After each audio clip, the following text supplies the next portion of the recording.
charming. My fans know. Your parents know, and that's where I was we. gonna I was gonna say my fans know that I'm a goober. Your it's really important that your fans know what a goober It's you really are. important that my fans know it's not that serious. It's not that deep. Well, Like, I sometimes it am is that serious, deep. and I'm cursed by life to occasionally be that deep, but left to my own devices, I would not. Are you I a would not water be serious. sign? No, I Oh am my, double earth sign. double Earth. All okay. I want to. And, Can I guess? Can I guess? which Can I one's guess? oh, yeah. Yeah. I've Oh, double earth, and I can't remember what the third one is because I suck at astrology. When I say I'm double earth, I mean I'm the same huh. too. Like, it's the same twice, sun and rising, Okay. if that I'm tells you I'm anything. a triple water. I'm Sun, Moon, Rising, Pisces. Oh, wow. I know. That's impressive. It's Okay, too you have me it's deep, beat. it's deep, but I would guess that you're a Capricorn, double Capricorn. No, Oh my because god. Capricorn is earth. Yeah, Capricorn is moon, is my moon. Oh, okay, so then is your sun okay, hold on. I Sun want and rising. I wanna say This would be Taurus. Satan, no. This is very counterintuitive to me saying I'm a big goober. No, Um, Virgo. Virgos are the gooberiest. I think they are the secretly, like, the funniest sign. oh, we're Underrated. certainly funny. Yes. Like, if you sit next to a Virgo long enough, they're the funniest person that you know. You will get the most scathing commentary, and it will be That funny. too, that too. You That's what know it how to is. be mean in the funniest Mhm. way. Okay, I hello. study it as an art form. Hi. Studying being mean as an art form. That's really great. So I'm Una Thorne, and this is our little secret garden for dangerous women, Love it. tender monsters, impossible worlds, and the queer stories that make us feel more possible. Today I'm joined by Esty Simper, author of Sapphic fantasy, horror, and romance. Stories that are filled with monsters, non-human love interests, epic longing, and beautifully complicated women. And I'm so happy to have you here. Thank you. I'm happy to be here. Before we open the gate, I'm just wondering what has been delighting you lately in books, writing, life? What has been delighting me lately? Mhm. This is gonna be so cheesy. I just started working at a cat rescue. Oh, So that has no, been, the I know, kittens. there's a cat cafe.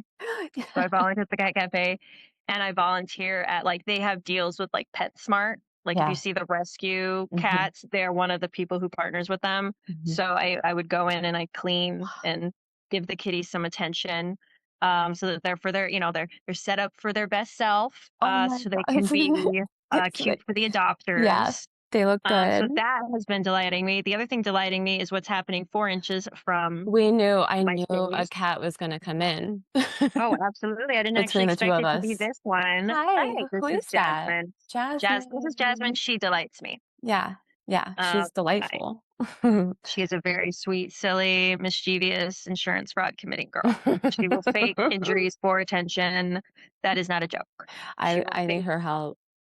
yeah, she'll fake my dog. She used to fake my dog jumping on her for attention until one day the dog Wow. actually did. And the dog was a baby, but the dog is a Great Dane And then it was and like the was a cat who baby, was cried 60 wolf. pounds baby. And she was like, oh, wait, shouldn't have done that. So she would, like, flop in front of it and be like, oh, no, I've been attacked. Look at me. And I Oh. would watch this with my own eyes, her not being attacked and flopping in front of the Mhm. dog. Okay. And then one day the dog was like, wow, boom. I love And that. she was never did it again. I love her for that, and yeah, it's like the cat who cried wolf.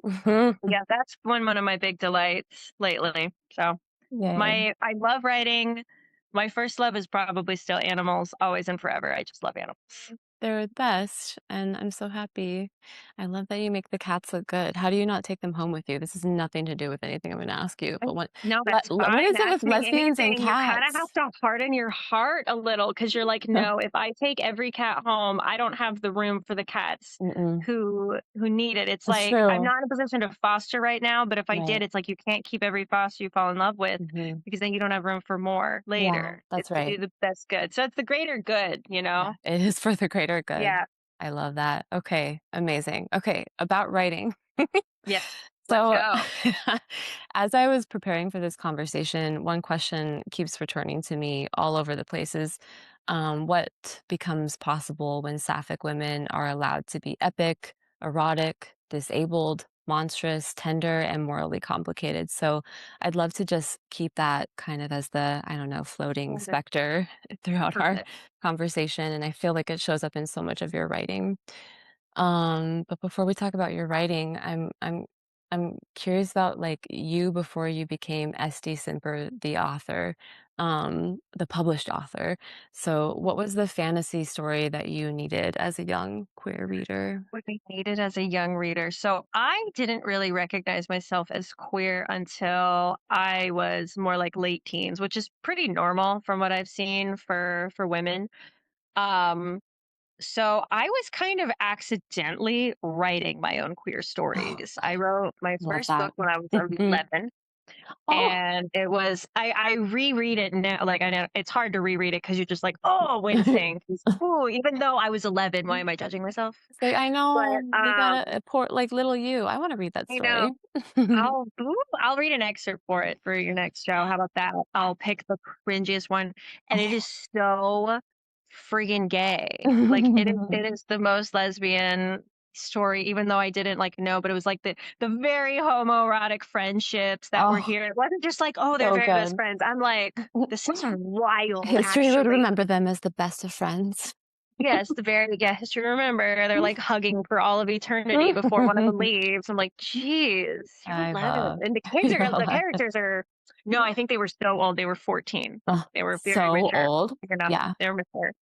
Um, and I didn't read a lot of romance stories Mm, growing up. I read almost exclusively, like, adult classic fantasy or, like, classic feeling fantasy. mhm, Like, I literally skipped from, like, middle grade mhm. to classic fantasy. I, like, missed a lot of the YA era just because Yeah, these were the books my dad would hand me, and I was a big nerd, and I was really into, like, mhm. video game novelizations, which are technically adult, Fantastic. young adult fantasy, even though, like, Mhm. they're not, like, adults, you know what I mean, Mhm. though? Yeah. Mhm. Um and so I would read a lot of those. And so I wasn't even really focused on like the queer story I needed because I kind of was like writing my own accidentally, like the best female friendships.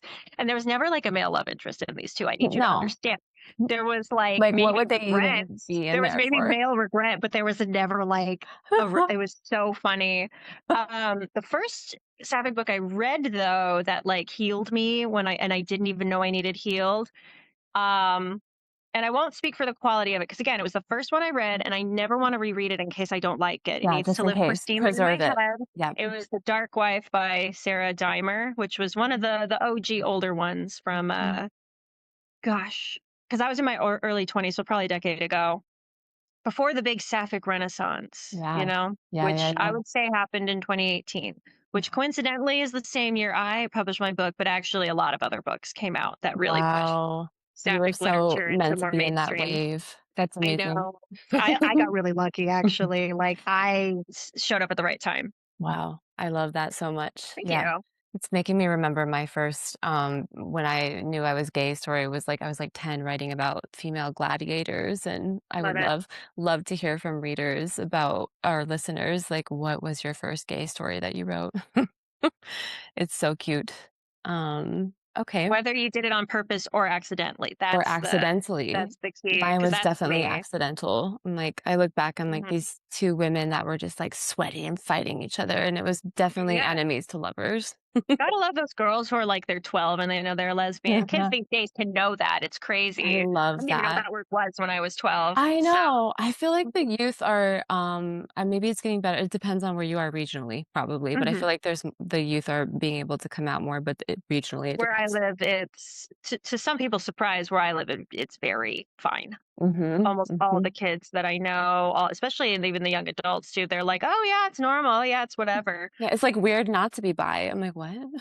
Yeah, I nannied a kid who she's, like, 21 now, but when she was 13, she's like, "I'm non-binary." I'm like, "Cool, I like, love you're allowed to do that. that at You're your allowed. I in your love that. house? Really?"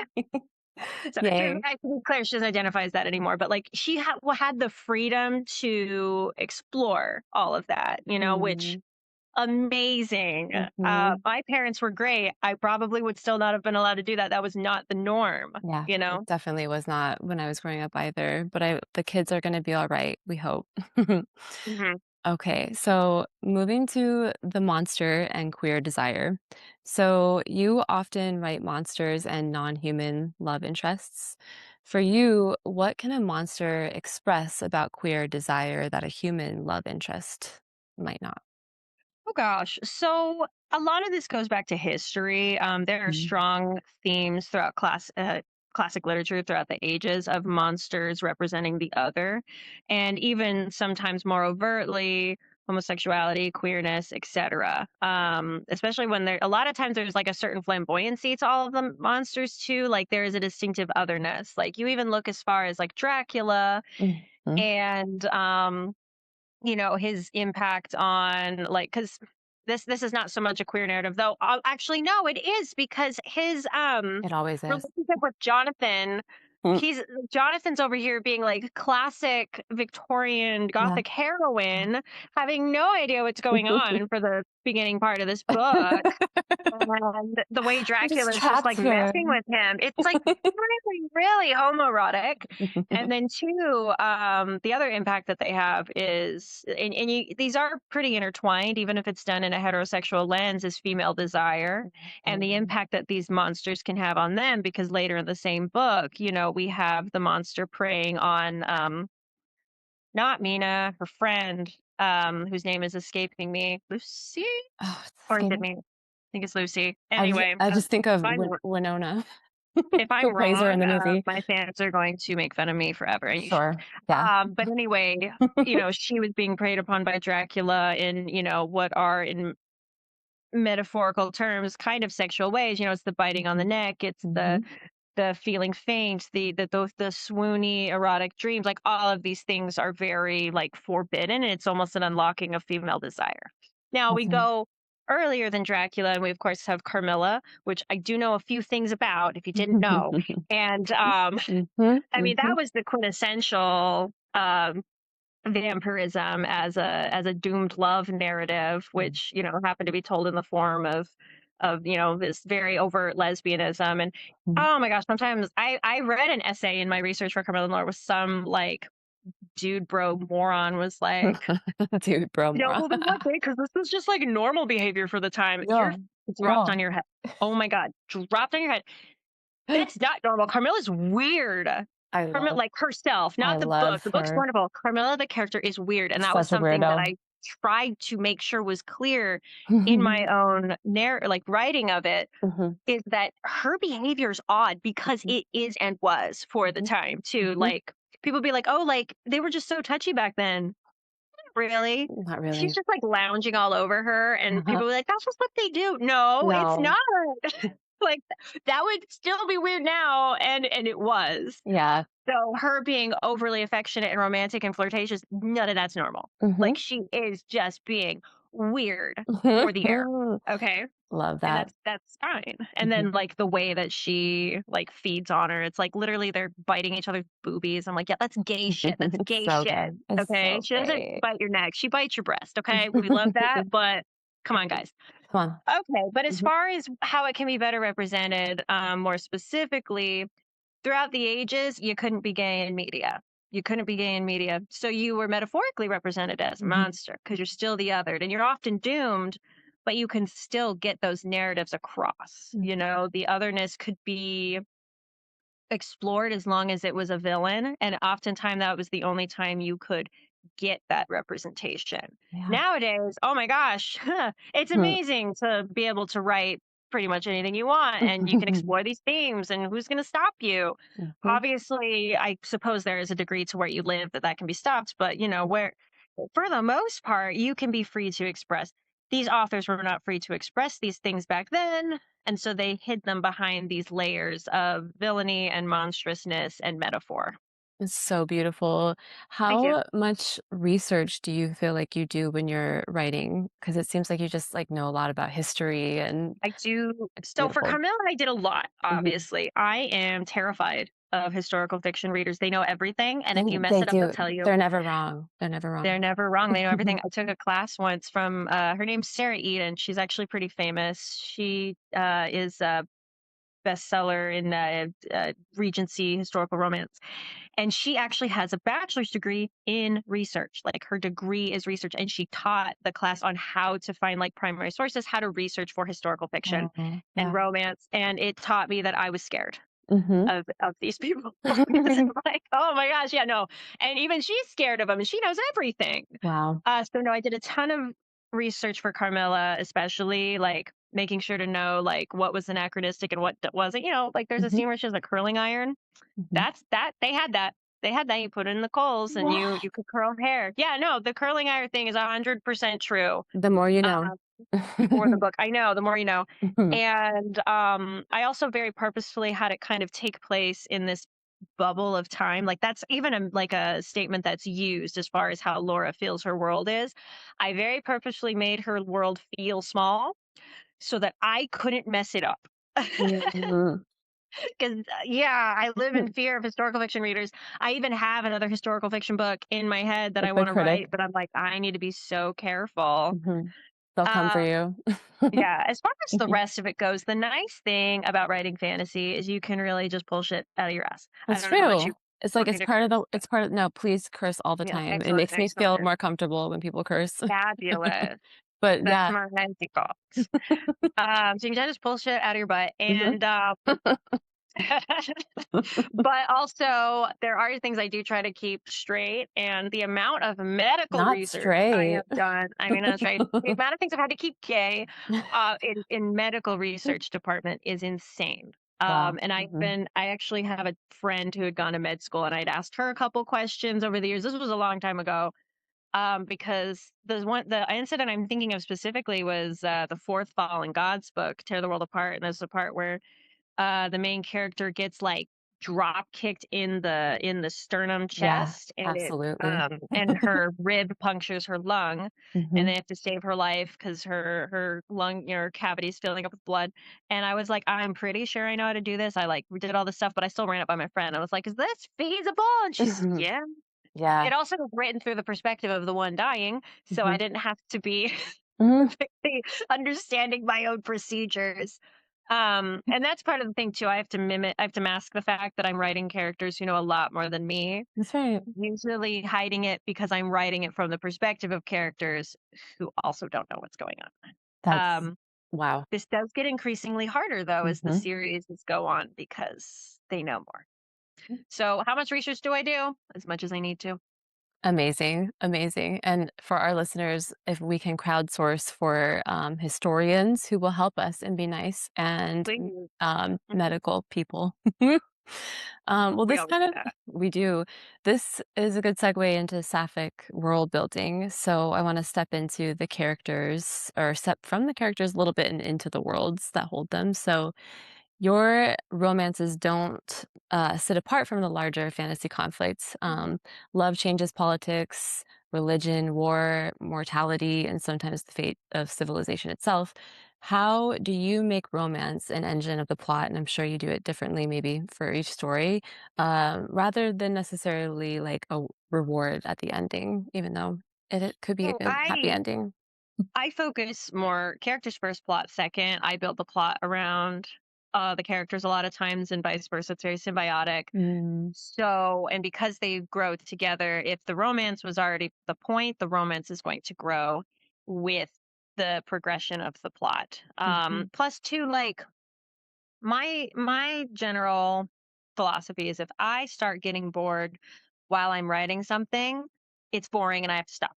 And I mm, need to loop back and draw on the things that make more sense. And so sometimes if the politics occasionally like are kind of skimmed across, it's because one, the audience is going to fill it in better than I will.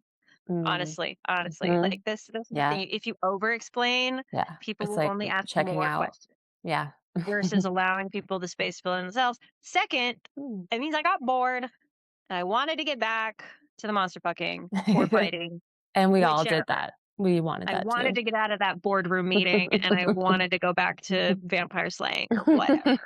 Or fucking. Or Same. fucking. We're Same, same. stabbing him either way. Either way. Either way. Speaking of what love might destroy, many fantasy stories ask whether the hero will save the world Oh, I love this about your book. So your books often ask what someone might destroy or become in the name of love, and it's not always a hero. So I'm just curious for you, why does that question, does it keep calling you back? Is it something that is like an ethos of how you write?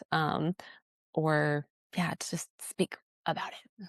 So, okay, it's Mhm, there's a couple different answers to this, and I think the most relevant one is because obviously I'm not in a position to make any world-ending choices for my wife. I probably never will. In mhm. fact, I live a pretty charmed, quiet existence Right. overall. I love my life. It's I keep it boring, I affectionate. love when I Um, hear lesbians happy. mhm. It We're just like very happy. I love it's her very really much. good. Oh, good. But my point is Mhm, living vicariously through the outrageous actions of others is mhm, what gives me life. It was what mhm. gives me the big feelings, the big catharsis. And in fairness, like I've done my time having big feelings, having big lessons all the time, okay, making terrible choices and having to have the consequences. I'm trying to just be done with that, Yeah, okay? same. So, in Isn't order to it? temper that, I make fake people do it for me, which is relevant Mhm, because why do I love having characters do this? Because it feels so good on the inside. mhm, It feels so good, mhm. tickles my brain.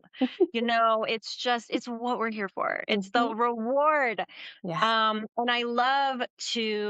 I love exploring just the insane things people are capable of doing under the Mhm, most stressful of situations. mhm.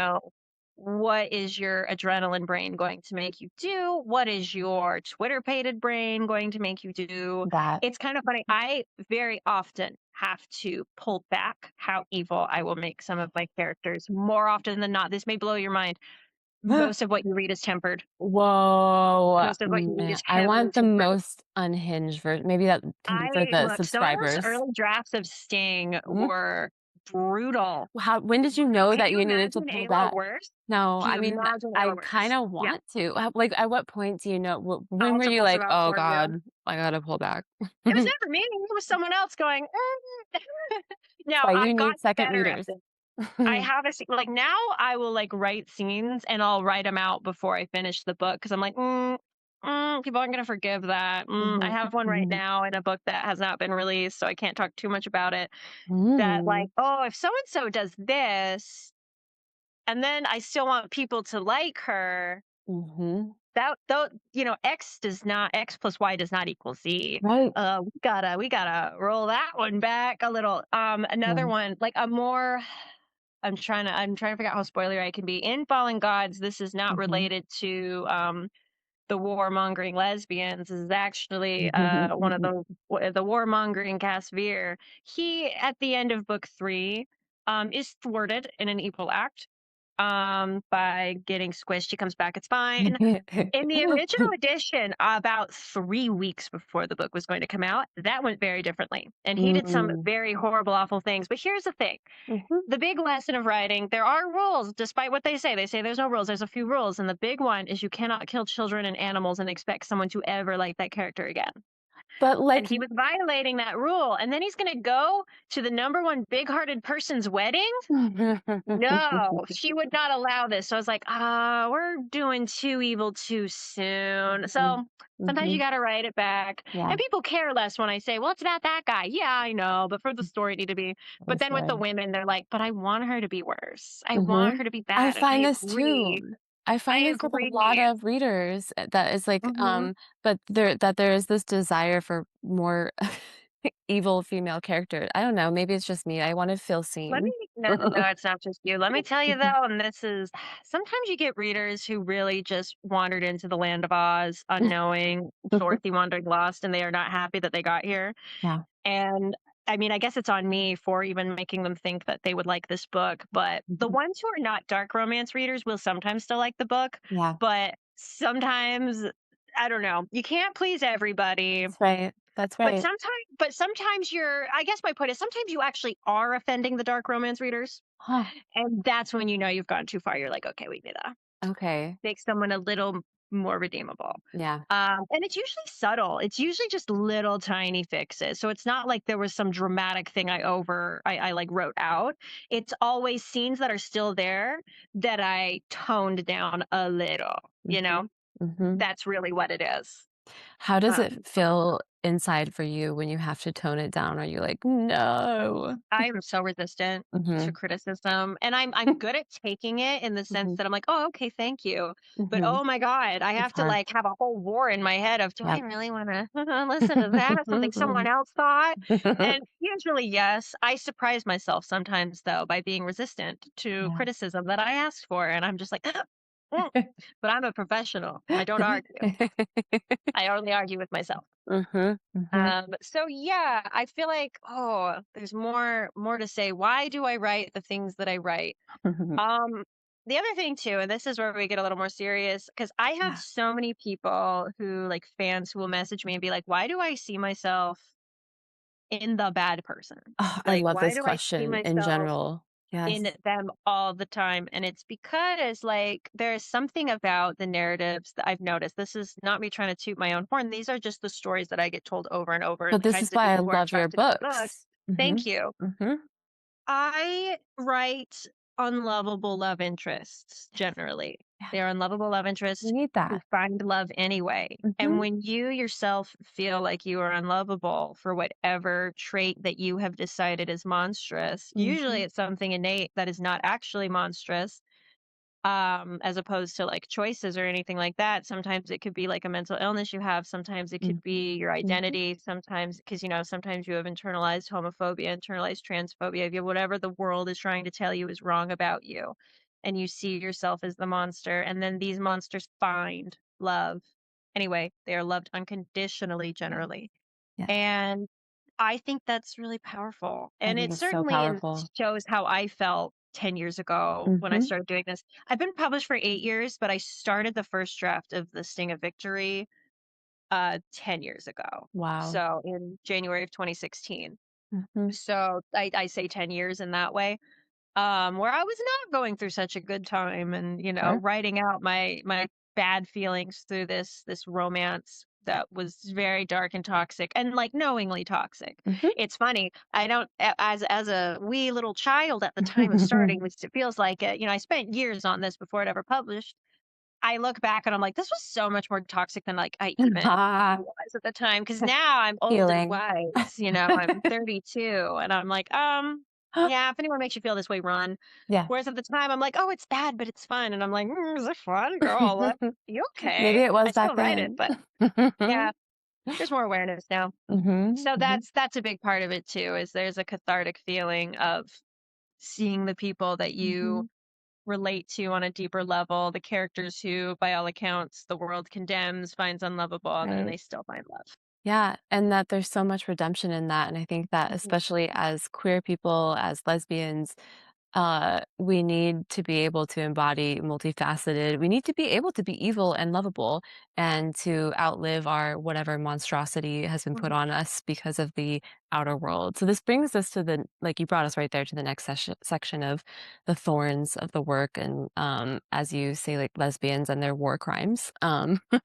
And I want to talk about falling in love with a monster. So what makes a monstrous woman compelling enough that readers still want to follow her or fall in love with her? And I think you kind of addressed this, but if there's more to say on that, like why do we love a monstrous woman? Can focus a bit more on the swoony aspects. Obviously, Hmm. every person is different, but a lot of people want to, like, in a fantasy sort of way, they have the fantasy of being chosen, the Hmm. fantasy of being protected, the fantasy of being able to say something and some godly entity has it done. You know what I mean? Like, there is something very appealing about Yeah. that. And obviously, because we are mere humans Uh-huh. interacting in a human world, you can't fall in love with a goddess, not a literal one. Uh, and, she can't turn into a big, scary 15-foot murder cannibal monster to protect us. She can't do that. Um, but Aw, but doesn't the idea of it kind of sound it nice? And so does. that's, I think, part of it too, is let's just unlock our most unhinged selves. Now, to be Hmm. clear, not all Sapphic readers like that. Some Hmm. Sapphic readers are very happy in sweet contemporary stories, and I love that for them. I'm Mhm. so glad there are plenty of books for those people. I even tried to write one and it didn't work. Like I Mm. did, I actually just made a full effort and it failed so hard. We could talk about that later if you Mhm, want. mhm, mhm, But for those of us who want more of just like that touch of darkness or, the full enveloping darkness, man, it's nice to have that, to live vicariously through that feeling of I'm protected and she's my monster on a leash. mhm. And wow, wow, Shadow Mommy chose Love me, you Shadow know. Mommy. What are we if not YA protagonists in our own head? That's right. It's so true. Beautiful.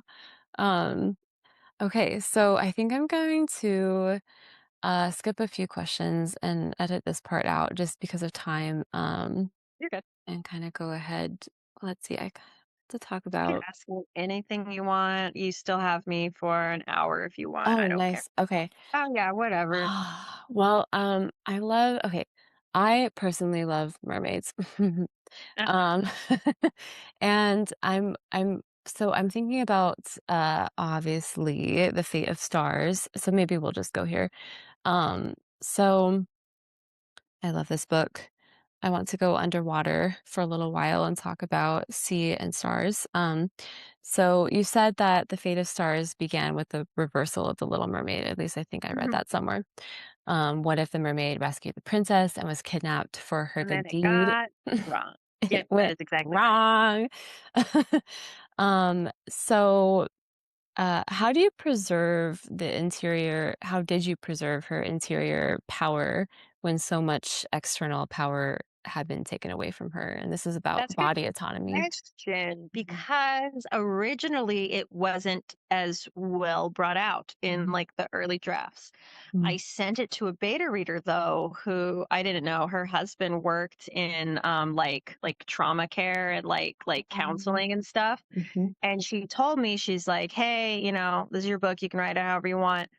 But if I may give you some insight on how victims generally psychologically react in these kinds of moments, here is what, mhm, here's what I would think is more realistic. And that actually really helped her be a little more spunky about the whole thing. mhm. Because man, Talora is unflappable. She's got Yes, her first couple moments of unflappable. like shock, but Mhm, then she's a tough gal. mhm, mhm, Doesn't lose hope for a while, and even when she gets the chance to run, she's literally with legs. She's like, okay, let's go, let's go. mhm, She's one of like until my contemporary one, she's one of my very few, like, actually, like, heroic mhm. main characters, like, Yeah, who is a good total, person totally. doing good stuff. Like, she's got her flaws, but Mhm, she has a good heart. She has a good center. mhm, She mhm, wants to do good things, and that's a rarity. And I think mhm. that's also part of why people like the book so much. It appeals to a wider range of people. Yes. Also, people like mermaids are an easy sell. Yeah, mermaid I mean, we all wanna play mermaids, We all especially played mermaids lesbians. as a little kid. Yes, yes. What lesbian didn't play mermaids as a I little mean, girl? it's a good Yeah. question. If you are a lesbian listening and you didn't play mermaids, I wanna hear about it. And I What want to did know you what's wrong with play? you. You Who might have hurt played. you? Yeah, who hurt you? And do you wanna play mermaids? Because I'm sure we can find people to We play can mermaids. still, yes, we can play mermaids. So yeah, that actually kind of really pushed that sort of mentality more into this, like how I did more research and stuff on like trauma and like shock and all of that. Mhm. So that's actually what really pushed Wow, that forward. that's awesome. See, I can take feedback. I can. Mhm. Yeah, and you took it well. It's I did. amazing. I And there's just this beautiful way too that she overcomes the trauma of captivity, which there's so many stories of captivity, but it was really well done. So I'm curious your thoughts on what fantasy can offer us when we are writing about bodily autonomy, especially if you're like a mermaid, you know? Oh gosh, I mean, monsters and fantasy bring up so many metaphors for bodily autonomy Mhm. and what can be taken away, what can be given. To Yeah. Laura basically has to transform her entire self Hmm. in order to become someone who has the chance to escape. What Hmm. is freedom worth to you? Because like we don't really have time to dig into the trauma of like literally losing your body and getting what essentially is a new one because she's Yes. on the run immediately. Yeah. But imagine, like, as Mhm. much as we want to be mermaids, it would sure be a mind fuck if Yeah. all of a sudden Not you fun. had the fins and Yeah. you couldn't go home, Yeah. you know? Not fun. Um, that's a lot. Mhm. So Mhm. there's certainly that aspect, and of course, Talora goes through like completely losing her agency, and that's terrifying. It is Mhm. captor captive romance at its Mhm. core, enemies to lovers, all of that. Yeah. And there's a lot of close calls with like her trying to navigate having no autonomy versus Right. being herself and staying true to herself. Mhm. And, like a big part of that is, I mean, really her power is regained because she wins over the right person, which I don't know if that's like an empowering narrative, but True. it is a fantasy story. It is So a who cares? fantasy. It's a And she's so romantasy. great. I'm like, whatever. We Mhm. can have main characters who are vulnerable. We can have Yeah. main characters who Yeah. rely on other people. That is okay. It's okay. And her ability to help in her own gentler ways is still viewed as equally important, especially in later books in Mhm. the series. Mhm. Death's Abyss, like her spunky but gentler nature. I keep using the word spunky. I guess I'm going to keep with Spunky. it. Spunky Spunky. but I gentler like it's nature, good. She like is it's she's got definitely spunk. important to the Mhm. plot. Deeply. It's Mhm. important. It's a So yeah, survival mechanism too, in a yeah. way. There's so If many. we go outside of Sea and Stars and look at fallen gods, like the Mhm. concept of vampirism is horrifying and Yeah. in its own way. There's a very strong narrative in later Yeah. books of like giving up your That's humanity right. for the sake of immortality, for the Yeah. sake of someone you love, for this, for that. Mhm. And we actually explore what a horrifying concept that It's is. And cannibalism.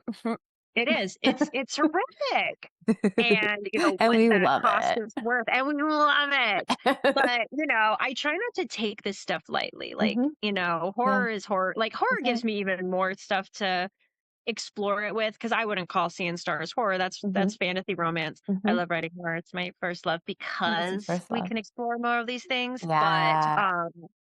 I think that we still have plenty of opportunity in most fantasy narratives, especially because there's so much shape Yes. shifting in fantasy That's right. narratives. There's so much like magic has a cost type of That's right. thing. So That's I right. love it. I love it. I love it. And this is going to segue us into this next discussion around disability, chronic pain, and the fantasy body. Mhm. I am very open about being a trauma survivor and living with a certain mental health disabilities. And I find fantasy can be really helpful, and especially this idea of shapeshifting, because surviving trauma, at least in my lived experience, has required shapeshifting in a kind of fantastical way. Um, and so I'm really drawn to you as a writer because you're very open about disability and neurodivergence in the fantasy body. So I want to move into questions around that, and you can feel free as you wish to answer personally or craft focus, whatever makes you happy. Um, okay, so fantasy frequently uses magic to erase pain, injury, infertility, or disability. You don't do that in your writing. So how do you let magic coexist with disability without making cure the character's ultimate reward? Well, okay. So I start from the framework of it's really not. There is a line which like the line between wish fulfillment and pandering Mm, is mm, very fine. mhm. Very fine. Because, there I'm trying to figure out how to say it without too many spoilers. Because I can also I there are certain parts of the story where a person with a disability is healed in some way, in part due Mhm. to magic, but I want to make sure that there's still like a cost. Yeah. And in those moments, too, or like it's not a perfect fix. And in those moments, too, those are things that I go through. Mhm, There's a character who ends up with a chronic pain condition due to some mhm. horrendous things that happen in book 5 and in book 6, is Yeah. dealing with it. And by the end, for reasons, it's not so much of an issue, but there's still like, she's still like maimed visibly. Like there's still a difference, but doesn't Yeah. have to live with the pain so much anymore. And there's story reasons for that, but also, like, I don't know, sometimes it is my wish fulfillment because Mhm. I too have problems with my hands and I would love to Yeah. not have them be in pain. Yes. So I think that's fine. But I still try to pursue that with Mhm. thoughtfulness, to people who have different experiences. And that's why Right. she's not just like cured outright either. Mhm. Mhm. And then two, there's characters with mental illnesses. They're not cured. Mhm. Um, I'm going to just overtly say that I'm going to spoil something a little bit. I'm going to try and dance around, but I'll probably say Spoiler spoilers for alert. Blah, blah, Stand Star. blah. Skip like a minute ahead if you don't want to know that. We'll let you know in Dario the show goes notes through, when to skip. right. I'm pretty sure everybody's read it who's going to watch Mhm. this. But But maybe not. Dario has a severe history of depression, and in the third book falls into a deep depression, and Mm. it is fueling her actions. It's fueling her mindset.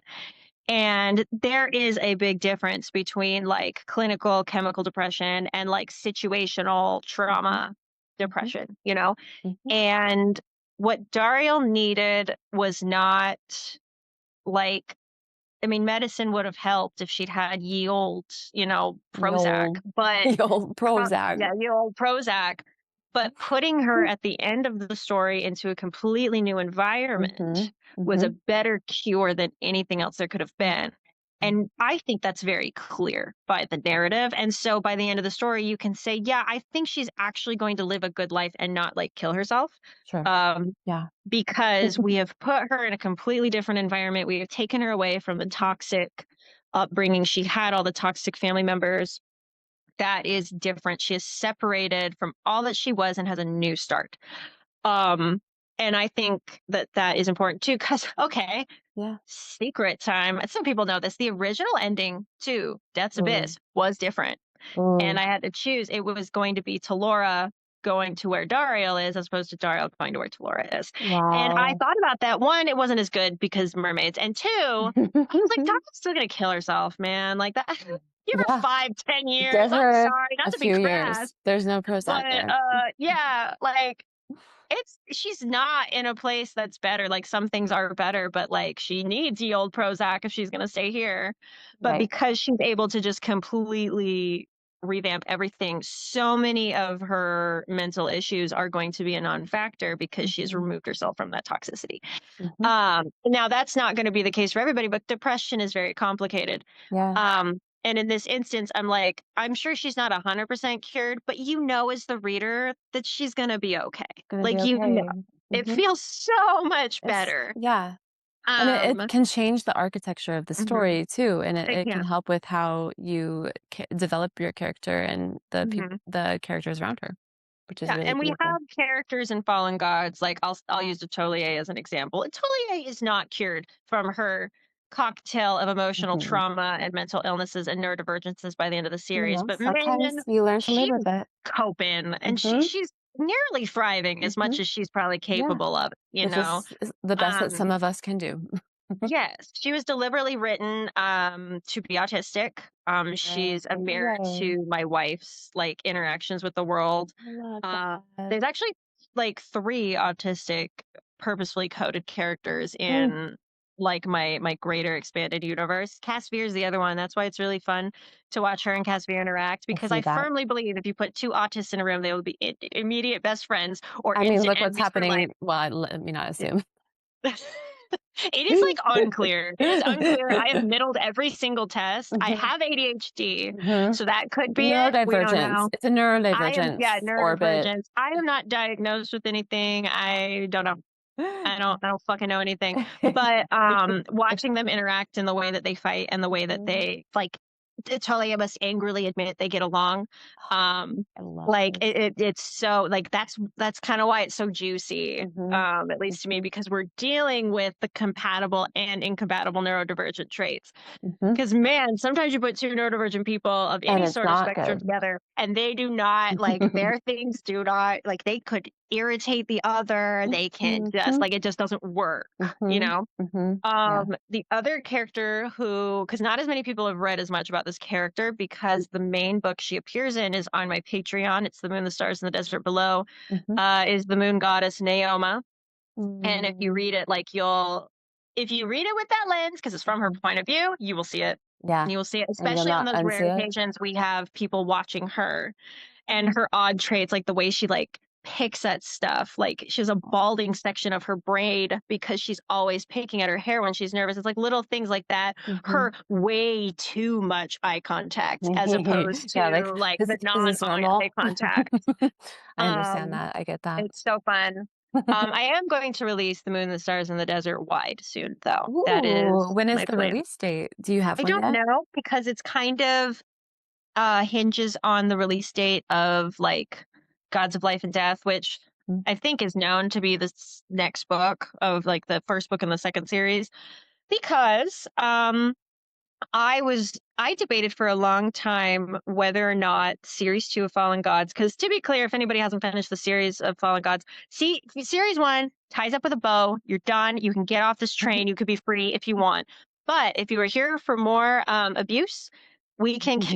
And by abuse, I mean me abusing you and your heart, and your We love it. feelings. We love Boy, it. oh boy, do I got a part 2 for you. And it's not a secret. Atelier is one of the main characters. She gets to kind of pick it up and be the new one. So there's a very different tone. It's actually less horror, more fantasy. There's still like horror, but when you have Atelier as the main character, who is, you know, Captain Final Girl incarnate, she actually, no, she's not even Captain Final Girl. Flirty is very Final Girl. Atelier is Captain. I opted out of this shit. I'm not going in the basement. I am running away from the haunted house. Fuck you all. You know, Yeah. when she's your main character, you're going to end up in very different situations, mostly less horrifying. Um, but I debated for a long time whether or not I could have that be a standalone series Mhm. and what that would take. Like if people could just start with that first book. Man, no. I decided the answer is no. And then I was like, okay, so it's going to be book 7, technically. You know, like Cassandra Clare did it. She has like trilogies within series. That's fine. There's no rules. So you can go from book 6, you can be done if you want, or you can continue on to book 7. And then I was like, okay, but we're going to deal a lot with like Solvirian politics. It's not really a secret so much.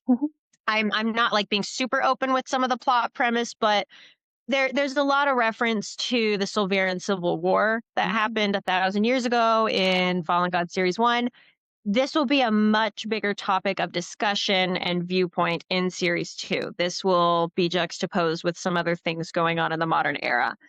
And I was debating, I'm like, can people, like, I would write it and I would keep having to reference things that happened in The Moon, the Stars, and the Desert Below, character development wise, between some of the godly entities. And Mm. I was like, does this work? I'm just rehashing. I'm repeating. And I was like, okay, no, it's just, so Moon, Stars, Desert Below, for those who don't know, is actually going to be Fallen Gods Book 7. And Cool. I will release it once I have a firmer date on Book 8, Gods of Life and Death, which is it's going to be so good. I'm finally back into it. I've had some like rough real life experiences recently that I've written a little bit on Patreon. I had like a Oh. breakup with my writer group that kind Oh, of traumatized me. honestly, oh, That's a whole thing. sorry. It's It's okay.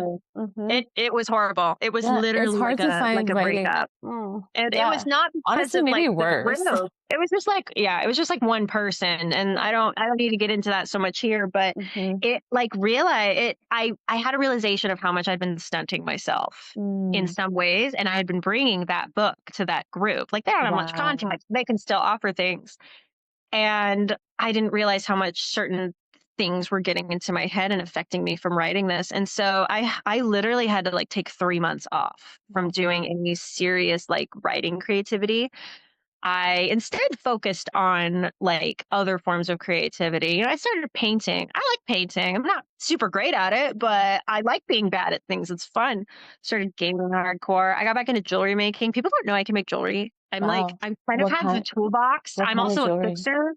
Whatever I want to make. My wife's obsessed with pearls, so we have like just strands and strands and strands Love of that for freshwater her. pearls that she got for like super sale at A Quartzsite pearl. one year because a shop was Sassy. going out of stock. So, like for example, recently, like I bought these really pretty earrings at a consignment store, and they had like a fake pearl on them, and I was like, that's stupid. So I just like took my tools and I swapped it out for like a real one. you This is know? what I mean is where are the good Yeah. I need a good wife that will buy me Uh, pearls. Where do who you does all no, fair. where are Well, the not a good wife who will make you pearls, oh, actually, even make you pearls. better. There you Okay, go, there you go. It means more when everyone you make it. yeah. I've been getting more into arts and crafts again, but then I was like there came a point, though, where I was like, "I'm tired of not writing. I Mhm. should go do that again." I had to Yes. wait for the passion to return, and now I'm doing great. I'm doing great.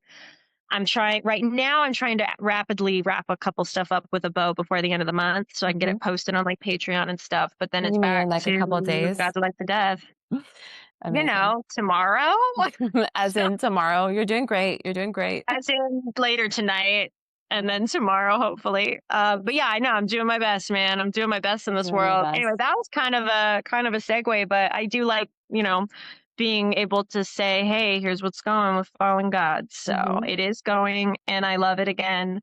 And I feel really good. And it deals with some of my favorite characters. Now I have to be careful saying that because anytime I say, oh, this character is my favorite, they die. Yeah. It's becoming kind of a joke, I Yeah, it's think. kind of a Like, oh, I jinx. love this character. And then the universe takes them away. Yeah. Mhm. And I can only Mhm. sometimes take them back. I have only once ever been like, no, Mm. no, universe, you're not. Like, Okay, clutch so them I back wanna with ask death. about that is, okay, so writers are different. Some writers have a whole outline. They know when a Hmm. character is gonna die.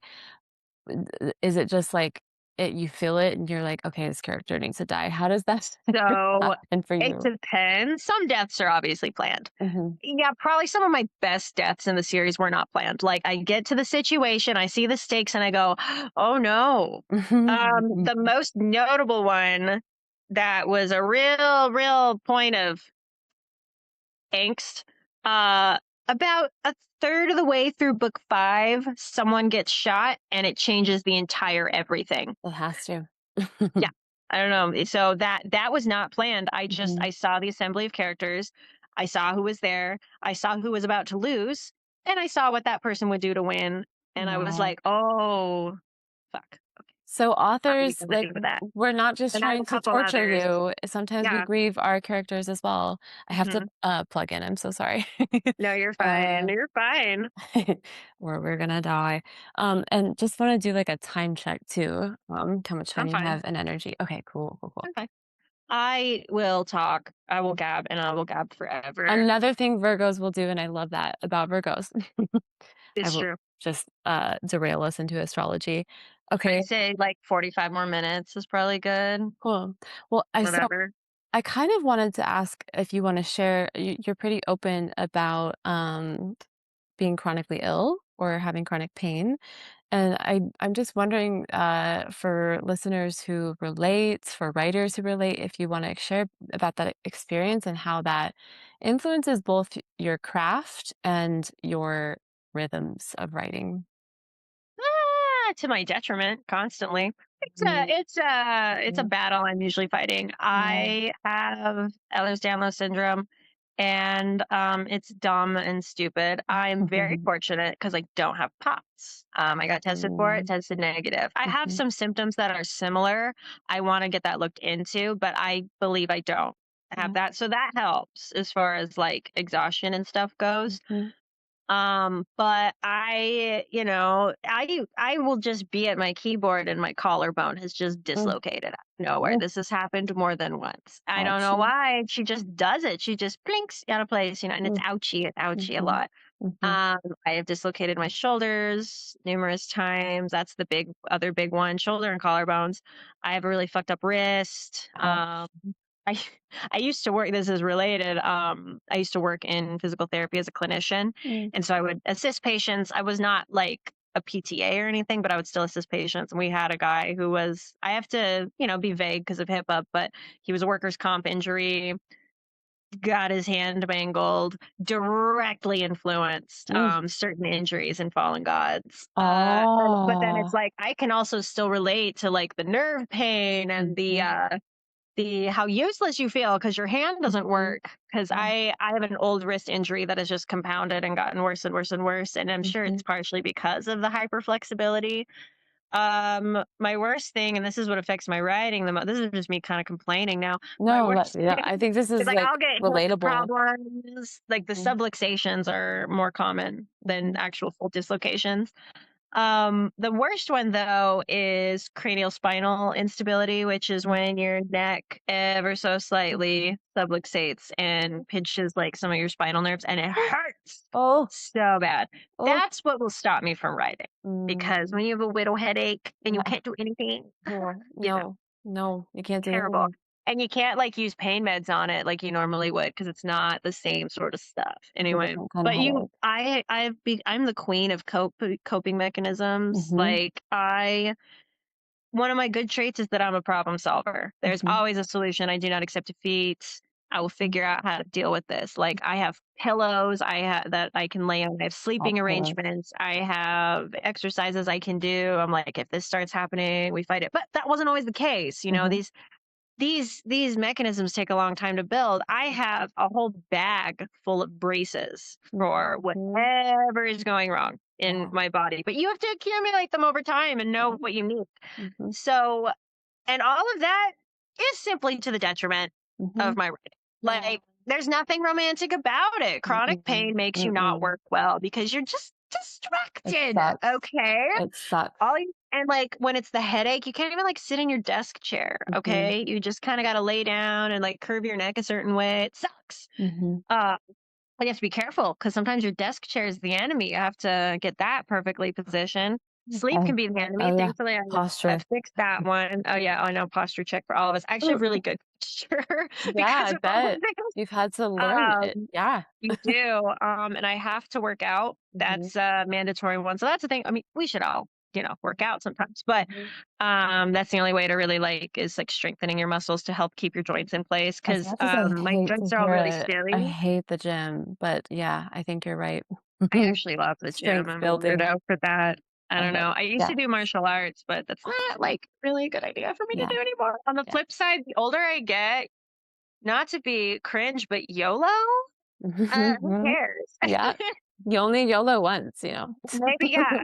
Yeah, I only YOLO once. I want to go punch stuff with a heavy bag again. And I think I'm going Yeah. to go do that. Sometimes I And love if it that for breaks you. my wrists, fuck it. So I be don't care. it. So be it. I have a giant dog who has Aw. also caused some injuries, and I don't Mm, even care. She's also mhm, helped me avoid them too, because you get really good at just like planting yourself like a tree when you have a 110-pound dog and she sees something she cares about, mhm. and you have her on a leash, and it's you, just you. Just She weighs you. almost as much as you, so Right. Wow. So, okay, yeah, nothing romantic about it. nothing fun about it. It certainly can inspire certain things. Mhm, That said, okay, so it certainly can inspire the blasé of mhm. pain.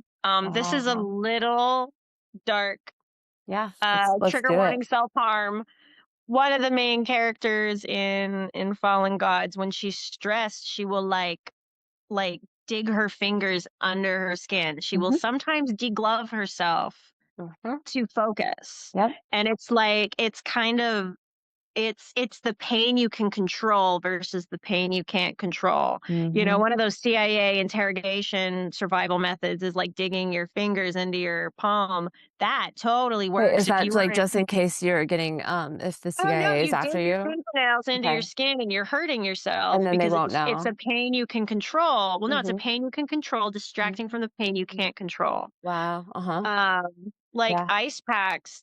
ice packs. Technically, when an ice pack is too cold, it hurts, but you put an ice pack on Mhm, the pain point and it distracts from it, yeah. depending on the nature of it. Mhm, And so and just a lot of the blasé attitudes characters will have about stuff like that yeah. is because of my experience. It's like, eh, Mhm, when am I ever in 0 out of 10 pain? Like, turns out the normal amount of pain you're supposed to feel is 0. There's always something mhm. wrong and uncomfortable I about me. bet a lot of our listeners are like, "Huh, what's that? What is a They 0 start like pain?" moving, or they start moving like, "Oh, wait, I do have a headache," Mhm, or you start to Or, realize like, "Wait, yeah, I am in pain "Wait, this very something's moment." wrong." Yeah. Mhm. So that certainly like there are funny little things because I think chronic pain is funny. It's not, but it is. It's not, but it is. No, I Like love this. I Let's have hear like the it. Gumby condition. Like I'm one of those, you're driving down the road and you see one of those inflatable, like arm wavy rubber guys that Mhm. companies use to advertise. That's me. That's my condition. That's me for real. Like I'll point Yeah. at it. Yep. It makes you funny. Uh, It's how and then mhm. two, it's similar with like a lot of like the trauma people will talk That's about. right. Cause like I'll talk about it Trauma totally makes you in so and funny. Oh my trauma god. makes you I like to so think that I'm funny. funny from everything I've been through, you know? I See, agree. I I can't deserve be it. I I deserve deserve. I want to do a Yes. stand-up about you know what? It's trauma can be funny, and I'm sorry if this offends people, but you know what? It, anybody it offends isn't traumatized. You're not traumatized. Your trauma isn't real. It's the goody two shoes who want no offense, goody two shoes listening. It's the goody two shoes who want to defend the traumatized people by assuming everything's offensive. Are you kidding me? It's Yeah, so my true. favorite comedians are people generally with my same disorder, you Yes. know? Yep. Yes, or Mhm. with like worse stuff. Yep. That's why I made it totally funny and why some of her best jokes are just like snipes Mhm. against like her dad, Mhm. like and they're so dark. Mhm. And I even have an interaction where she says something very crass about her sperm donor and another character who's like isn't traumatized by her parents, like has a Yeah. loving mom and dad Hey, is what's up, like, like? "What the fuck?" And And it's it's like, like that's and just but the how other character you who don't think does that's have funny? parental trauma is like, "Yeah, okay." Like, I know that you had loving parents. Don't yeah, sure, great growing up in a two-parent household that loved you. And here's the Wow. thing, I grew up in a two-parent household that loved me. Just to be clear, this is me writing about Atelier because like not everybody could be so lucky. And I think we should never deny people the Right. chance. Yeah. Like, don't tell people they shouldn't joke about something. You don't It's know. it's You don't know what they've patronizing. been through. Like, as a trauma survivor, it's really patronizing when people change their tone of voice and they're like, "Oh, you must need this, you must need" I'm like, I am a dynamic person, and I want dynamic Mm, female lesbianic characters who are traumatized and fucking funny and can do shit and that aren't just like, um, their life isn't ruined because they live with trauma. And yeah, the that's same what sa a real catharsis is seeing right. people be happy and also be funny. It's really Mhm. important. It's so It good. is. You know? Like, chronic pain is its own trauma because it's Mhm. that's Yes, actually it a is. really interesting point because we kinda talked about bodily autonomy a bit, Yeah. and it's the when you're watching your body degrade, oh, so Or your slowly shoulder despite just, your like, best fall efforts, off. Yeah. it just, like, falls off, you're like, it's a slow loss of bodily It autonomy, and that's is. something that was really hard for me to go through for a long time. I started Mhm. going to therapy because of it. And I've made some changes recently that have really helped, like Yeah. I'm in a really good place right now as far as like as good as I can be with Yeah. health. Like, I still got problems, We're but all doing our best. we're that's what I always say. People are like, "How you doing?" Doing my best. Just I'm here Um, day mhm. by day. But like, I feel very, very lucky. Like I have my coping mechanisms. I have a physical therapist who's great. I'm on a new medication that caused different problems, but it actually like helped a lot with some of my The whack-a-mole. like hypermobility. Yeah, you literally are like Mhm. guacamoling though, for real. Like when it comes to psychiatric stuff, you're like, oh, you can only hope you're stable, but you're always waiting. You're always Yeah, waiting a little bit for the yeah. next one. I like being a Um, mystery to myself, like, "What will I do next?" I don't I know what is my own bullshit that I will know. have to get over this time. Like, ain't no bigger enemy to me than me. And I think I'm someone who loves herself, but oh my God, my own Mhm, bullshit. mhm. Terrible. That's the thing. A lot of my trauma is, religious upbringing. Some of it's just self inflicted, technically, at the end of Mm. the day, but it's not my fault I got the mental It's illnesses, not I mean, Yeah, it's just some screws don't they're screw just in. there. They're a little bit loose. I mean, It gives yeah. you character. Hmm. hmm I, everybody knows this. I'm an anorexia survivor, and hey, Yes. nobody could withhold the fork except me. So, Yeah.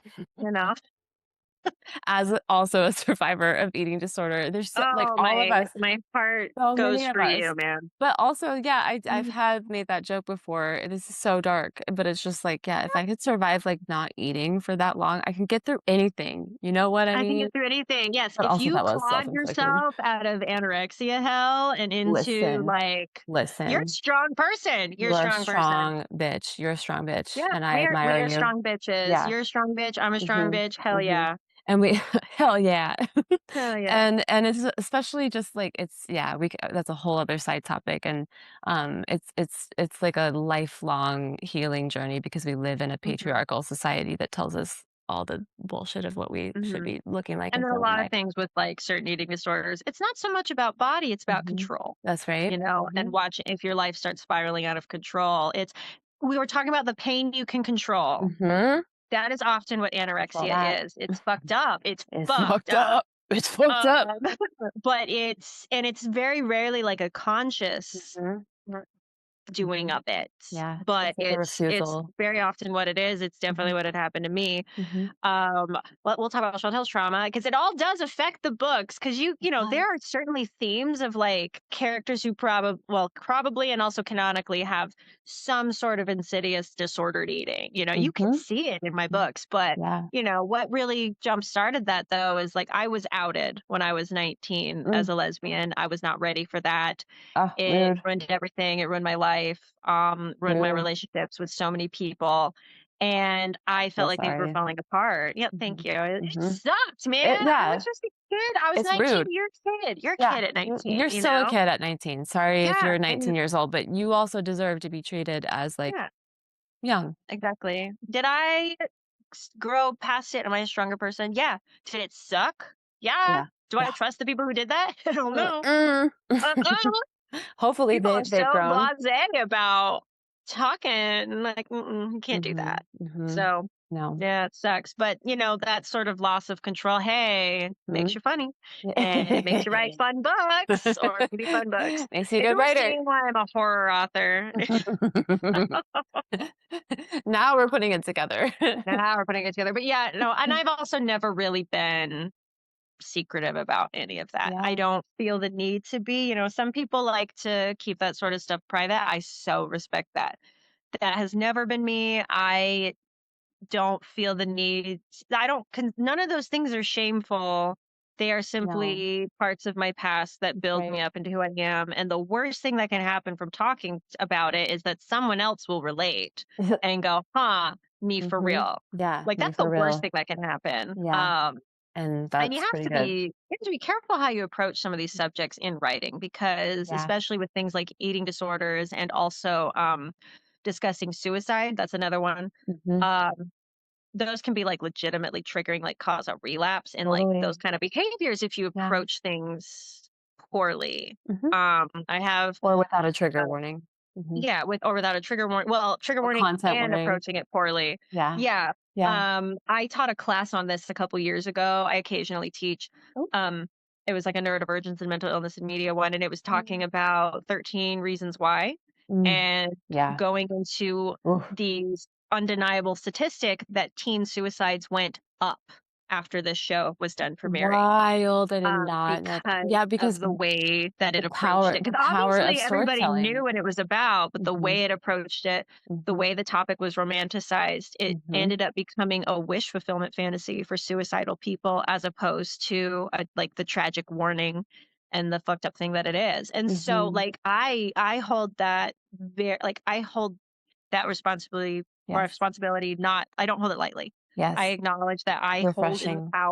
I hold Mhm. in my hands the power Yes. to really harm people because there Truly. actually is Mhm. a major trust Yeah. and an agreement That's right. between the creator and the consumer, That's and right. it has to be like in any sort of creative medium. That's why, Yeah, there's a I reciprocity. worded like that. Mhm. There's a Mhm. reciprocity. I make a promise to you to deliver what I say I'm going to deliver, Mhm. and you make the promise to me to do that research Mhm. and walk in knowingly. And here's the thing, I don't think everything needs a trigger warning. Mhm. I do Okay. think that there are certain topics though that need to be very, very carefully handled, and it's specifically the ones that can cause like a relapse, Yes. Yeah. in some sort of way, whether it be psychologically, whether it be, all these things. Yeah. And also Yeah. like clear key points of trauma too. Like I'm not Totally. psychopath. So yeah. I think this could be a super cool discussion to open up to readers and have in the Sapphic Romantasy podcast. We can make a space for that too. But this is just such juicy stuff that like I know. I'm always thinking about. So um I guess we're gonna start moving towards some closing questions. Thank you so much for your vulnerability and your Of course. humor and Happy your just anytime to like help. everything that you're bringing. So And so sweet. you are. Um, so what do you hope a Sapphic, a queer reader feels newly possible after closing one of your books? Any of them? I hope that I have given them a journey that feels complete. I Mhm. hope that I have given them catharsis, even for an experience that they have not personally lived. I hope that I've entertained them, obviously, but that's the easiest part to do is to entertain someone. That Mhm. said, because here's the thing too, though, I always say as an editor, the worst thing a story can be is boring. Like the worst thing it can be isn't bad. Like Mhm. we can watch, people will watch bad Yeah. movies Oh, for fun because absolutely. they're fun. Mhm. The worst thing something can be is boring and bad, but just boring in That's good general. And so I advice. hope I entertained. I do Mhm. think that that's one of the easier things to accomplish. Now that also generally applies to my more cathartic stories. I have some things in the works and some stories like Beneath the Lock is not a story here to cause any big mind or heart shifts. It's here to have a good little time because sometimes it is just about entertainment. Like sometimes it's not that serious. That one's not that serious. Mhm. So for those, I hope you had a good time. I hope you consumed some fucked up shit and felt like other Yeah. people enjoyed that fucked up shit with you. Cause I got some more fucked up shit coming out soon that I'm just like, Mhm. let's just brace it. Yes. But for the more like my long, those are generally reserved for like novellas and stuff, Mhm. though. The exception being Carmilla and Laura, which is technically novella. I hope that one inspired people, which it does. Mm, What I've heard. If I had a absolutely. nickel for Yeah. every time someone sent me an email saying they used my Carmilla and Laura in their college thesis, I'd have like $1 by now. Like Like a it's a whole lot. I love It's that. some of them have sent me like their thesis papers, and some of them have asked me That is questions about research. so Like, what? good. So Yes. maybe that's the thing. I hope you use my stuff in academic research and That's getting your so good. degree. Oh, that's What? good. I mean, with the history work that you Never do, called that. they should.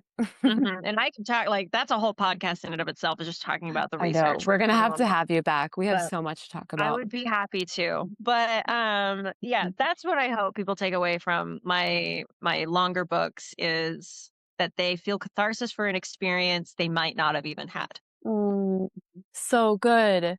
Okay. I guess last question before we go into some kind of rapid fire questions Let's go. Let's go. for our Patreon subscribers. But the last one for those of us or who are just listening to the whole thing, you kind of just tempted us a little bit. But is there any current work that you want to tempt us with that we should be on the lookout for? Oh. So I obviously already mentioned Gods of Life and Death. Obviously there's a sequel to Love the Stars Too Fondly in the works, though that one's only out really on Kickstarter for now. The book is releasing next month. I am really excited.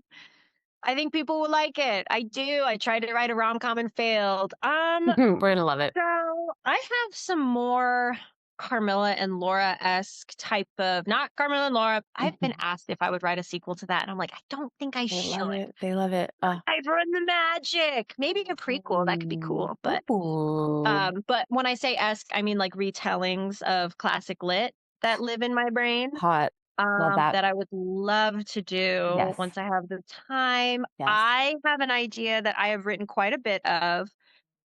It hasn't quite hit the ground running, but that's kind of how I create. I flirt with an idea for Mhm.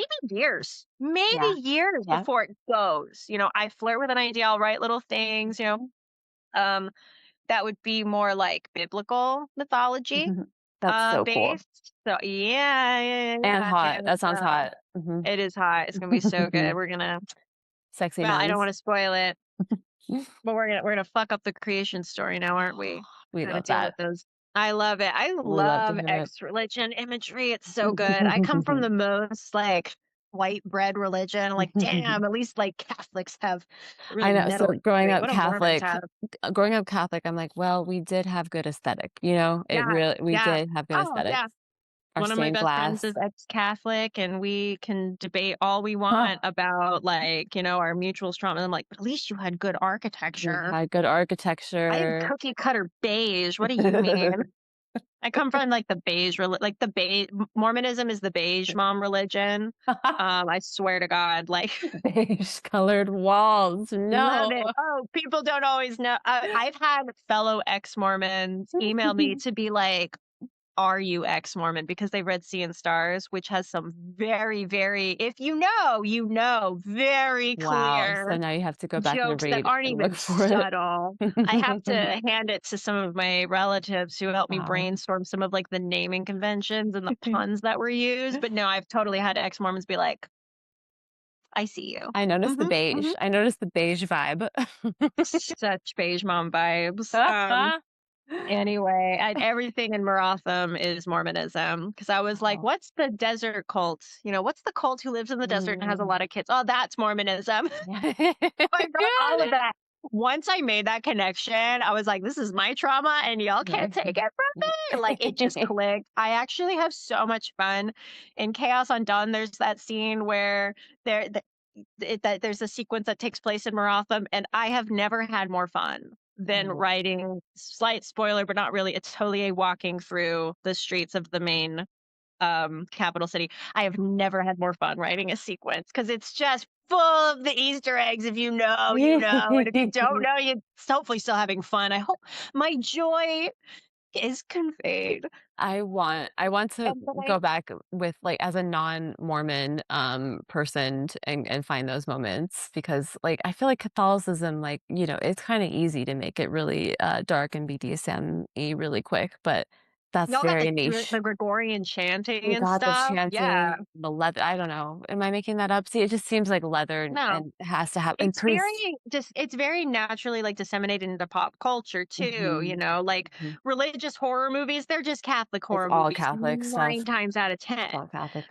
That's why, like, Heretic was interesting because that's, like, finally a Mhm. Mormon, Yeah. one, and I'm like, "Y'all are really sleeping on Mormonism as a horror medium." The problem is this is a segue, I will finish up soon. Modern Mormonism is Tell very, us. very, boring, even compared to the '90s when I grew up. Mm. I'm like, "Y'all got it easy."